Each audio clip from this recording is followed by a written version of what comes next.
បាទសួស្តីពុកម៉ែបងប្អូននេះផ្ទះស្អាតពុកម៉ែបងប្អូនបាទអូបាទជួបថ្ងៃនេះជួប idol ពុកម៉ែបងប្អូនអើយបាទជម្រាបសួរ idol ទាំងពីរបាទហើយ idol ទាំងពីរមកថ្ងៃនេះមកធ្វើអីដែរ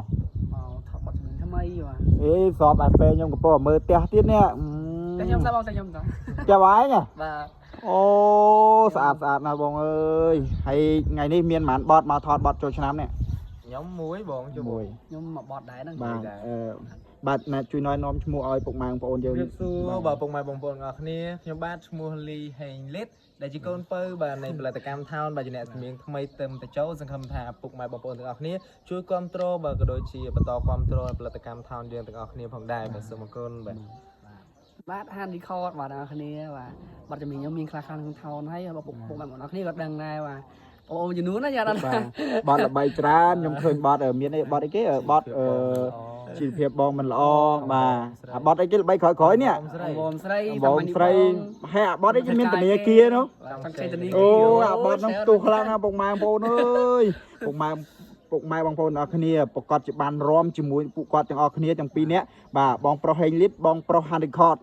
បាទហើយនៅក្នុងផលិតកម្មថោនសង្គមថាបងប្អូនបានទស្សនាច្រើន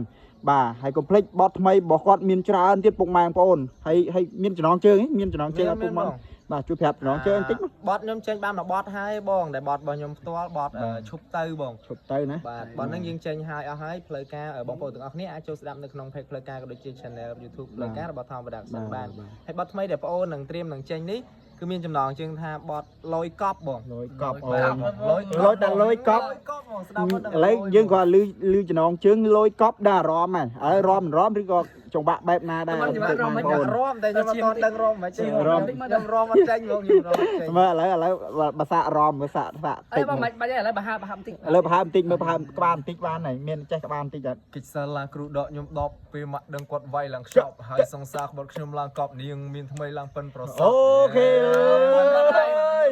អេមែនតើ idol និយាយទៅចោះ idol ខាងនេះវិញសូម idol ហាន់ខត់វិញចង្វាក់ខ្ញុំបៃណីមានក្បាលបន្តិចសូមក្បាលភាពបរិភាពចឹងហើយ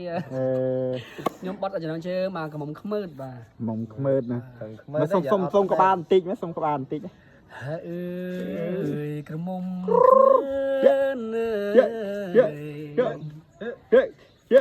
ណាក្រមុំខ្មើតនាងដែរឆ្កើនាងដែរឆ្កើប្រញាំទៅណា